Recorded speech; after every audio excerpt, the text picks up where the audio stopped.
Welcome to the While We Walk podcast, where I discuss my thoughts for the day. Today is April 21st. It's a Sunday. Right now it's 11:51 a.m. Eastern Standard Time. And yes, let us begin. So today is pretty cloudy.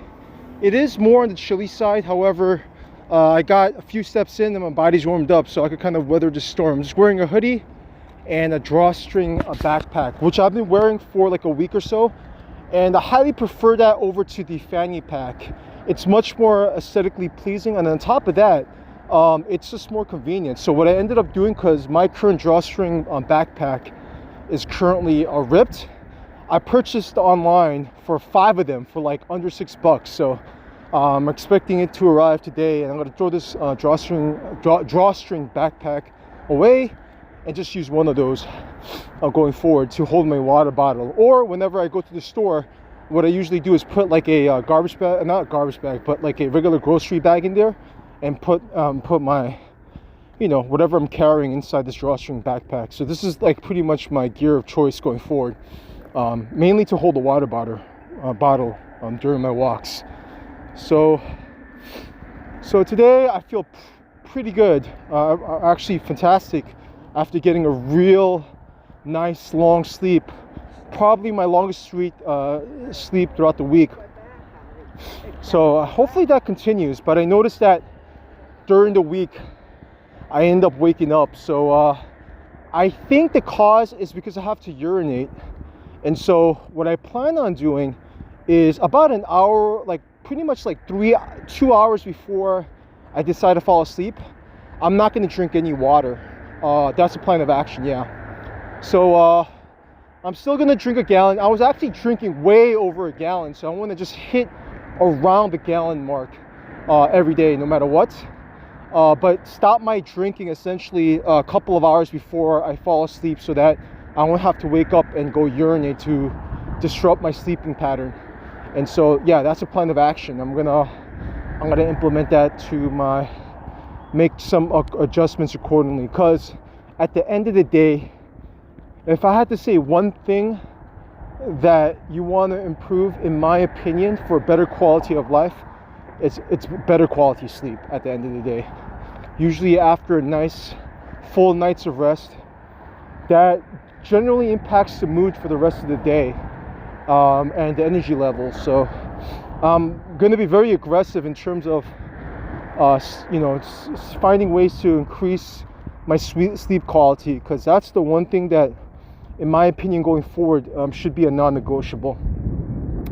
In terms of my body, I am actually fully healed, so I could kind of test the waters by doing some calisthenics today. I just did maintenance yesterday, just did one set of the core workouts, but today what I'm going to do is I'm going to essentially first do the obviously the core workouts.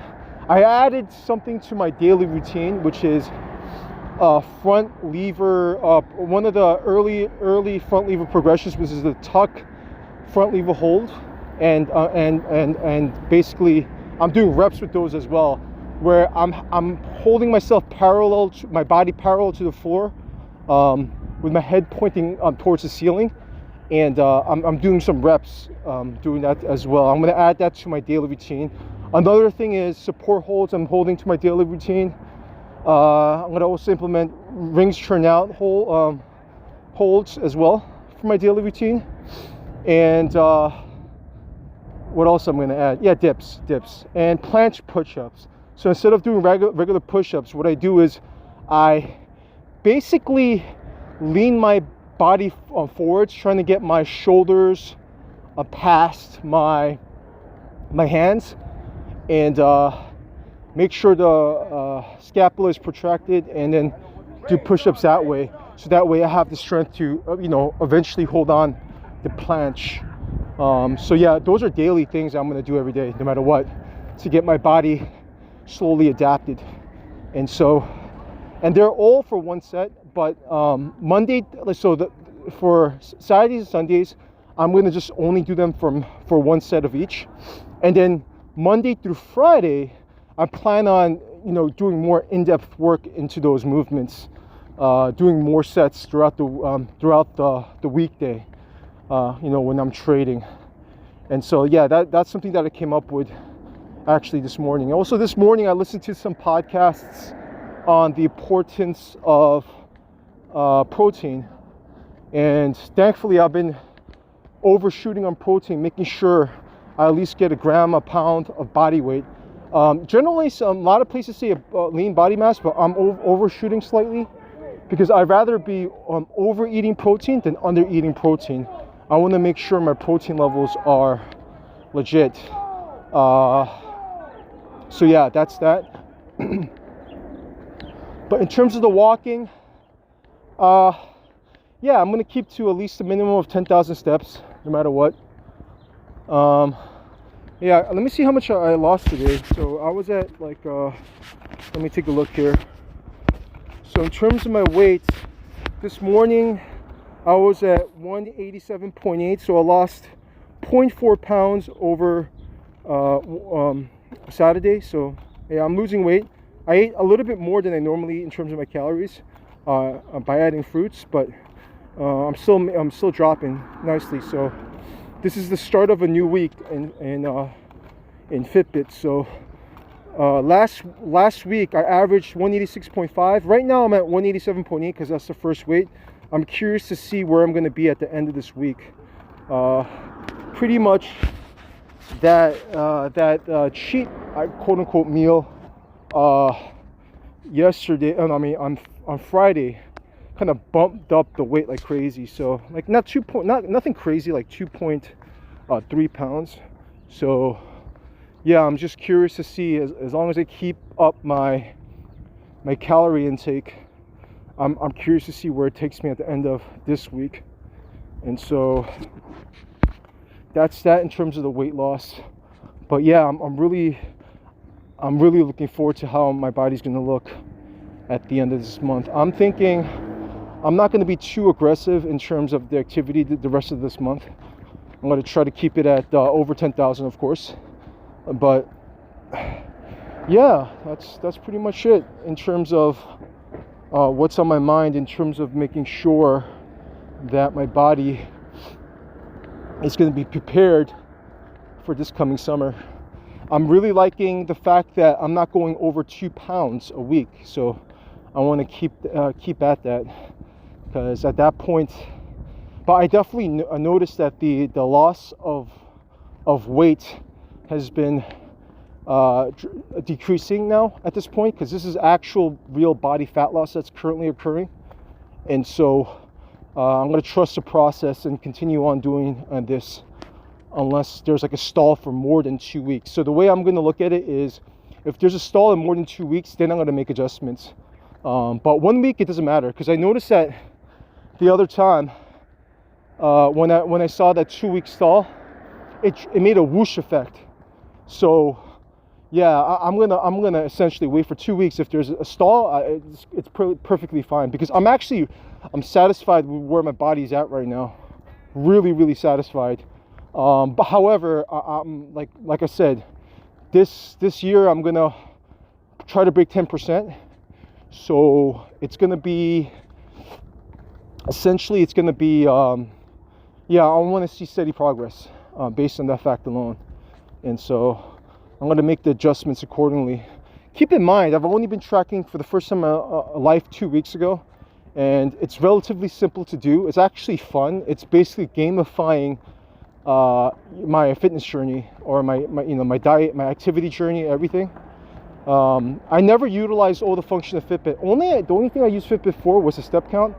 But now that the app it tracks water, it tracks what you eat and everything. Now that I kind of played around with it and I'm utilizing all the functions, I'm really actually excited to see where this takes me. I may also consider joining the forums here for more further support and motivation, because it's good to have, it's good to track progress. I remember back in the days, back when I was posting on bodybuilding.com, I took pictures of my body, and I'm thinking that I should do the same with this journey as well. Posting weekly pictures and then posting the stats for the week.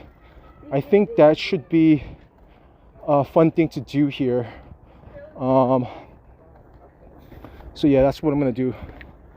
In terms of in terms of what else I'm gonna do here, yeah, basically I'm gonna work on my one arm pull-up.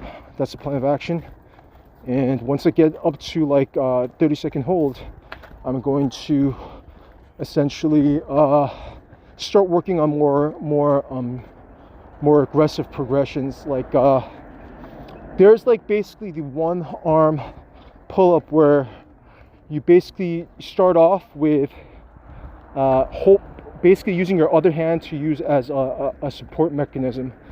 And yeah, that's what I'm gonna do. I'm gonna use, once I build up enough grip strength on the one arm, I'm going to do that as well. I'm going to use that as a progression, because I know that once I get the one arm pull up and I get, let's say, the two arm let's say I get up to one arm, right? I first complete the one arm and then I'm able to do two one arm pull ups.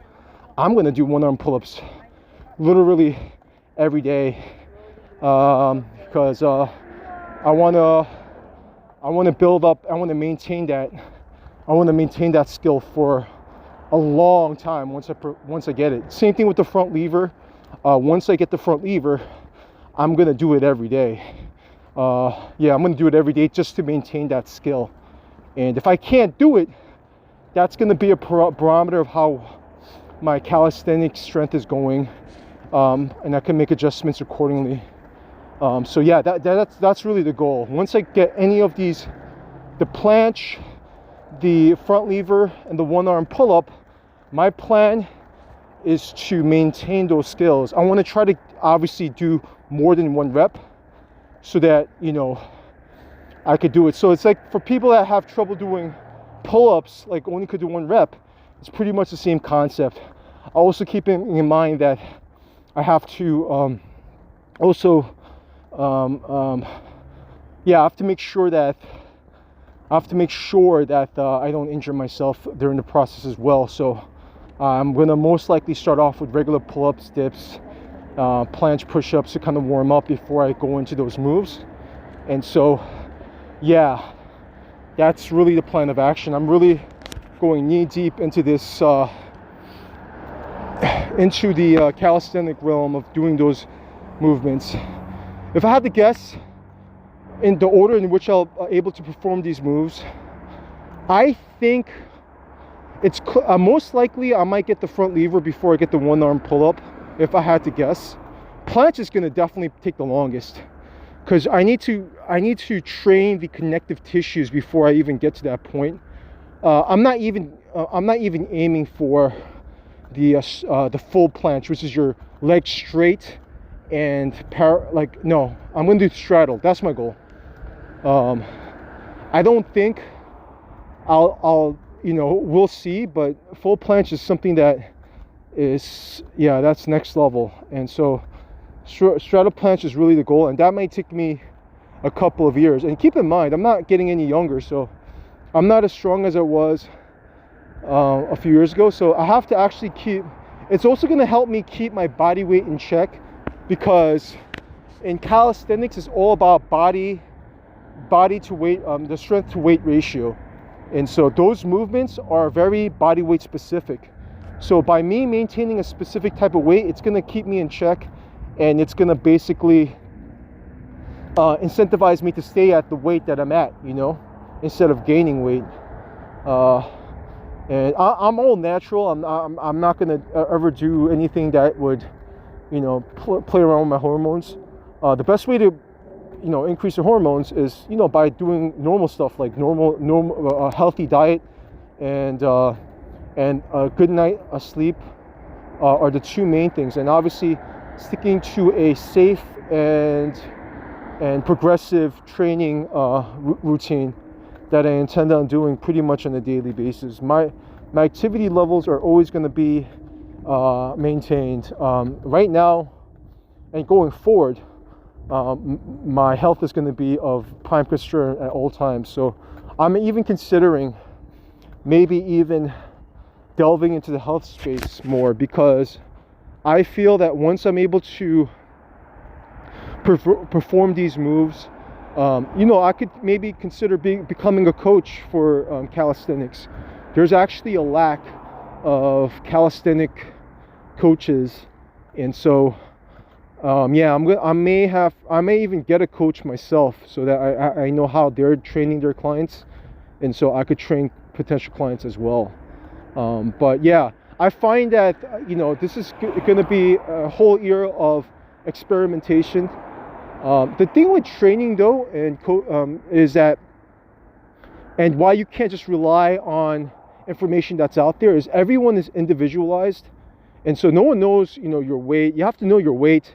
You have to know how you feel. You have to know your own body. You have to have experience using your own body. So that's why it's really tough to kind of that's why coaching is very is unique, because you can't basically use the same things that you learn to other clients. You could learn the basics, but after a certain point, we don't, basically we need to see the data to see how how everything's being, because most people, they work and sleep, if you want to track all these things like sleep and all these other metrics, it's not really, it could seem inconvenient if health isn't your priority, But me, I have a very gamification mindset. Like back in the days, I used to love RPGs. I loved video games. I love games that allowed you to level up. So I would basically grind by fighting enemies and gain a level up, and then that way I could have more strength. And in each and every bosses that I encounter were relatively easy to defeat once I'm able to gain levels. And it's pretty much the same concept with trackers, in my opinion. Like the habit tracker, I'll be disappointed if I don't click on that check mark next to the habit tracker, and it kind of establishes, no, it does establish, in my case, a consistency. And so now that this tracking thing is going on, maybe in the future, after a year of tracking, I could kind of go year by year.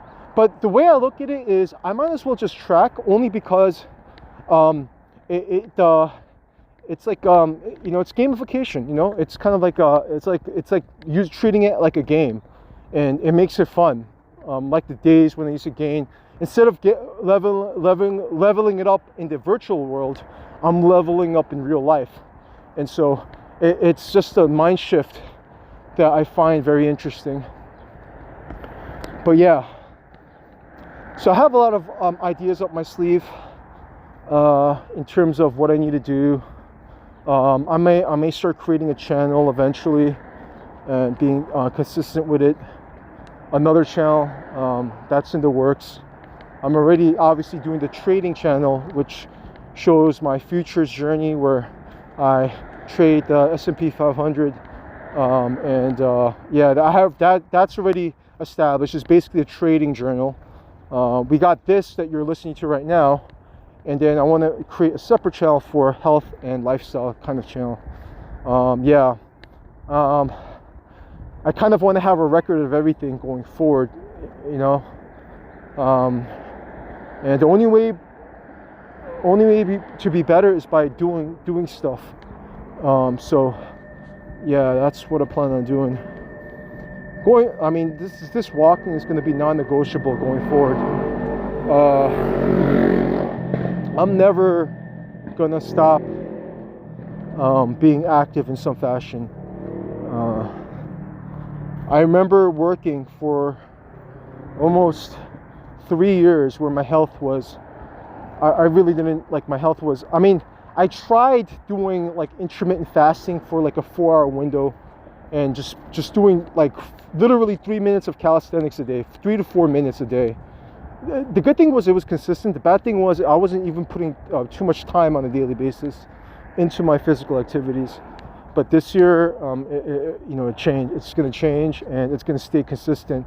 I'm going to make sure I have some form of physical activity on a daily basis, and walking being the most easiest one, making walking a prime source. Right now, I'm going to up my calisthenics, and so that's why I think that I'm actually gaining some muscle during this whole process because I'm putting more volume into my workouts to kind of increase some hypertrophy and also learning some skills along the way as well. But yeah, today I'm going to, what am I going to do today? Yeah, I'm just going to continue on going this walk. I have one more lap I most likely am going to do. And after that second lap, I'm going to go back home, eat a nice little meal, and then kind of reevaluate what I want to do for the rest of the day. Most likely the rest of the day I'm going to just consume health podcasts, anything that's health related. Anything. Right now I'm in a Lyle McDonald kick where he essentially talks about the importance of protein. And then what I'm going to do is look at some calisthenic podcasts to get some ideas of how to create like some sort of workout routine for my calisthenics, because right now there's a lack of structure in my calisthenics routine. However, what I'm doing right now is I'm doing more of a grease to groove kind of method where I do it every day so I don't forget to move.